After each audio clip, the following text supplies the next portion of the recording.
तो आज मैं आपके लिए पढ़ाने वाला हूँ अध्याय नंबर 1 ईंटें मनके तथा अस्थियाँ हड़प्पा सभ्यता इतिहास चैप्टर 1। आज हम इसमें डिस्कस करेंगे कि हड़प्पा सभ्यता जो एक सभ्यता बहुत प्राचीन सभ्यता थी जिसका काल माना जाता है 2600 से और 1900 ईसा पूर्व के बीच। ये इस चैप्टर का समय निर्धारण किया गया है।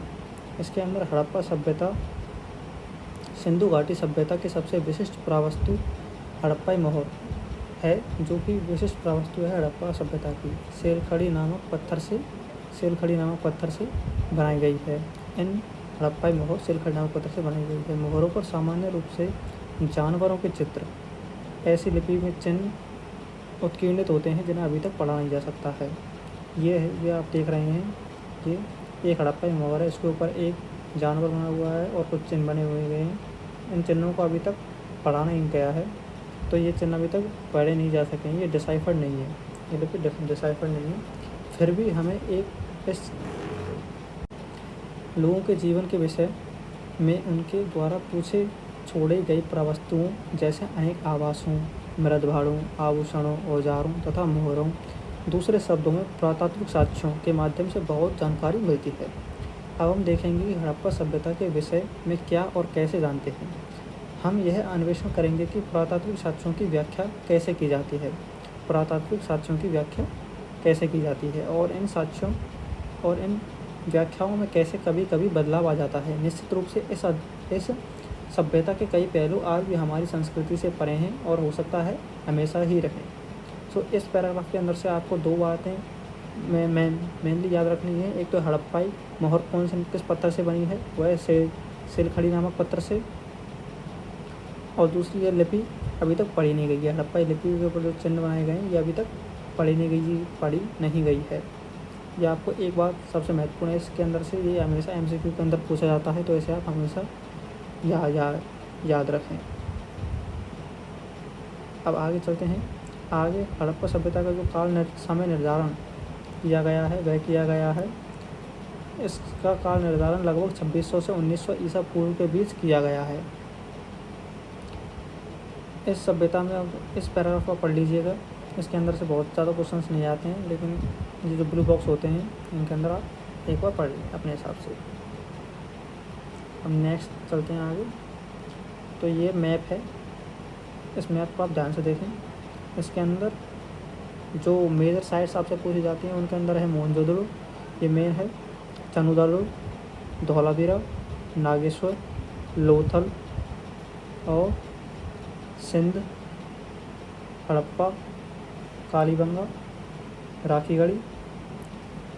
ये कुछ मेजर साइट्स हैं जो आपसे पूछी जा सकती हैं, या आप ऐसा भी कह सकती हैं ये तो पूछी जाएंगी। इसके अलावा जो सबसे ज़्यादा उत्तर साइड में है वह है मांडा, और सबसे नीचे की साइड में है, जो सबसे नीचे है वो है दैमाबाद महाराष्ट्र में।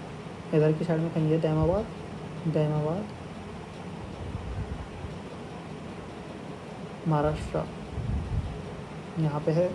और सुतकंगडो ये है आपका बलूचिस्तान में,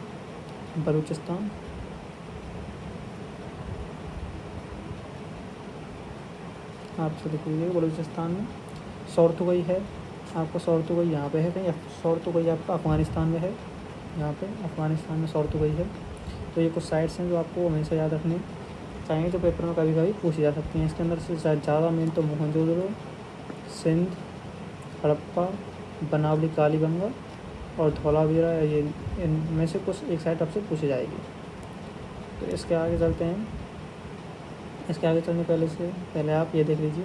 अंग्रेजी में BC, हिंदी में ईसा पूर्व का तात्पर्य बिफोर क्राइस्ट ईसा पूर्व से है। कभी कभी आप तिथियों से पहले AD, हिंदी में ईसा लिखा पाते हैं। यह एनो डोमिनी नामक दो लैटिन शब्दों से बना है तथा इसका तात्पर्य ईसा मसीह के जन्म के वर्ष से है।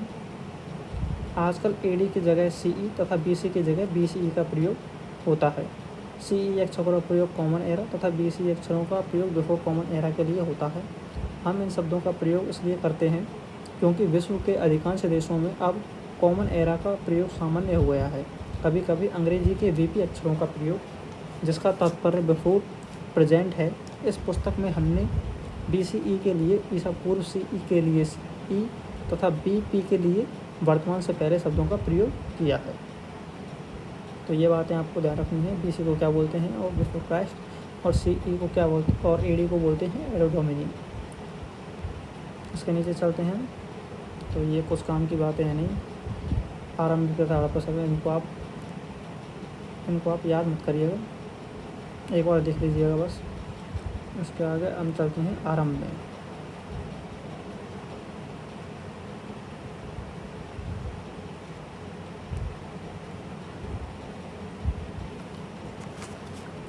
इस क्षेत्र के विकसित हड़प्पा से पहले भी कई संस्कृतियाँ अस्तित्व में थीं। ये संस्कृतियाँ अपनी विशिष्ट मृदवान शैली से संबंध थी तथा इनके संदर्भ में हमें कृषि, पशुपालन तथा कुछ शिल्पकारी के साक्ष्य भी मिलते हैं। बस्तियाँ आमतौर पर छोटी होती थीं और इनमें बड़े आकार की संरचनाएं लगभग ना के बराबर थीं। कुछ स्थानों पर बड़े पैमाने पर इलाकों में जलाए जाने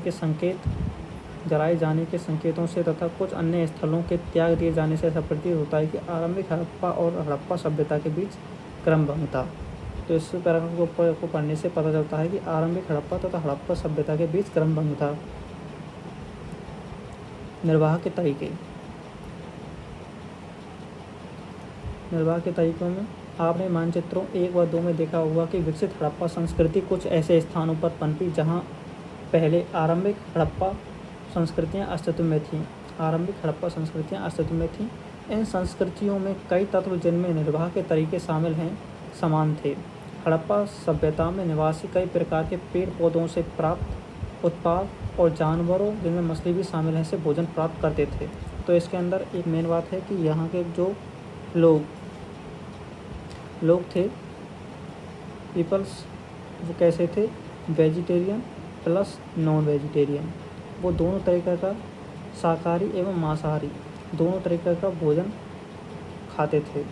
तो ये इसके अंदर एक बात है जो आपको याद रखिएगा।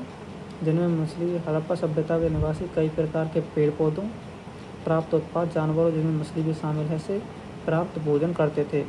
जले अनाज के दानों तथा बीजों की खोज से पुरातत्वविद आहार संबंधी आदतों के विषय में जानकारी प्राप्त करने में सफल हो पाए हैं। इसका अध्ययन परावनस्पतिज्ञ करते हैं। तो खाने की आदतों के आहार के बारे में जो पता लगाते हैं उन्हें परावनस्पतिज्ञ कहते हैं, जो प्राचीन वनस्पति के अध्ययन के विशेषज्ञ होते हैं। हड़प्पा स्थलों से मिले अनाज के दानों में हड़प्पा स्थलों से मिले अनाज के दानों में गेहूं, जौ, दाल, सफ़ेद चना तथा तिल शामिल हैं। बाजरे के दाने गुजरात के स्थलों से प्राप्त हुए हैं। बाजरे के दाने कहाँ से प्राप्त हुए हैं? गुजरात से। चावल के दाने अपेक्षाकृत कम पाए गए हैं। हड़प्पा स्थलों से मिली जानवरों की हड्डियों में मवेशियों, भेड़, बकरी, भैंस तथा सूअर की हड्डियाँ भी शामिल हैं। प्राणी विज्ञानियों अथवा जीव पुरातत्वविदों द्वारा किए गए अध्ययनों से संकेत मिलता है कि ये कभी जानवर पालतू थे। पालतू जानवरों का भी प्रचलन था हड़प्पा सभ्यता में। जंगली प्रजातियों जैसे बराह किसको कहते हैं? सूअर को, हिरण तथा घड़ियाल की हड्डियाँ भी मिली हैं। हम यह नहीं जान पाए हैं कि हड़प्पा निवासी स्वयं इन जानवरों का शिकार करते थे अथवा अन्य आखेटक समुदायों से इनका मांस प्राप्त करते थे। मछली तथा पक्षियों की हड्डियाँ भी मिली हैं। तो हड़प्पा सभ्यता के लोग शाकाहारी एवं मांसाहारी दोनों प्रकार के भोजन प्राप्त करते थे। उनको कई जानवरों की, भेड़, बकरी, भैंस, सूअर हड्डियाँ भी शामिल प्राप्त हुई हैं। और ये जो शाकाहारी लोग थे वो हड़प्पा में अनाज के दानों में गेहूँ, जौ, दाल, सफ़ेद चना तथा तिल आदि का भोजन के रूप में खाते थे। बाजरे के दाने जो आपको गुजरात के स्थलों से प्राप्त हुए हैं। ये कुछ महत्वपूर्ण बातें हैं जो आप याद रखिएगा। अब आगे चलते हैं कृषि प्रौद्योगिकी के अंदर हम इसको अगली बार में कवर करेंगे, लेकिन इसके अंदर अगली वीडियो में कवर करेंगे। लेकिन इसके अंदर कुछ महत्वपूर्ण बातें हैं जो अभी आपको बताना चाहता हूँ। बनावली, चोलिस्तान के कई स्थलों बनावली, हरियाणा से मिट्टी के बने हल प्रतिरूप मिले हैं। ये आपके क्वेश्चंस हमेशा मतलब पेपर्स में मोस्ट प्रोबेबली इस पैराग्राफ से यही वाला क्वेश्चन पूछा जाता है कि बनावली कहाँ पे स्थित है। बनावली आपका हरियाणा, हरियाणा, हरियाणा में स्थित है, जिससे मिट्टी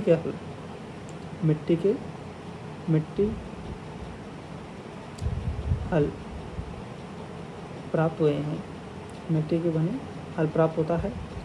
पुरातात्विक को कालीबंगा राजस्थान नामक पर जुते हुए खेत और कालीबंगा से आपको जुते हुए खेत के साक्ष्य मिले हैं। तो ये 2 क्वेश्चन आपको महत्वपूर्ण हैं जो आप याद रखिएगा। जुते हुए खेत कहाँ से मिले हैं? जुते हुए खेत के साक्ष्य आपको कालीबंगा से मिले हैं। और मिट्टी के बने हल आपको मिले हैं चोलिस्तान बनावली से। तो ये 2 महत्वपूर्ण बातें हैं, इनको आप ध्यान रखिएगा। और ये जो बैल है पक्की मिट्टी से बना वृषभ, ये है वृषभ है जो कि पक्की मिट्टी से बना गया है। तो आज के लिए बस इतना ही। Thank you.